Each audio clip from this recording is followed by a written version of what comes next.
So I guess one of my big points is, and something I've heard from a lot of people is, what can you do in the next 6 weeks as an interim executive director to have any long-term effect on the Park District and how it's run?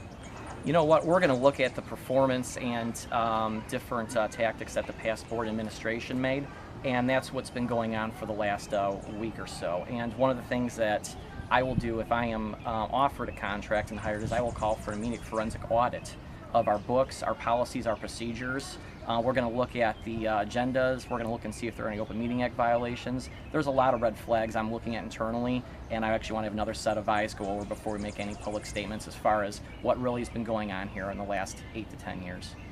So when your 6 weeks are up and July 1st comes and the board has to make a decision, do you want to be named the executive director of the Plainfield Park District?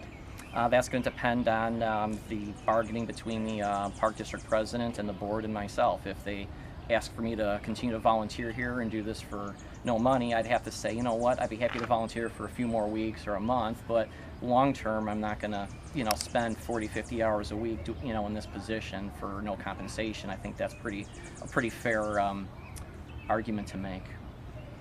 When you were initially appointed, like I talked about, we talked to Treasurer Doug Booth. He talked about the experience necessary for the job. He also talked about the fact that when we said, why was Garrett Peck appointed, the first thing he said was, he's friends with Peter Hurtado. Do you think that sends a bad message to the people of Plainfield as far as that's the number one reason he pointed out why you were appointed? Well, I guess you have to dissect the word friends.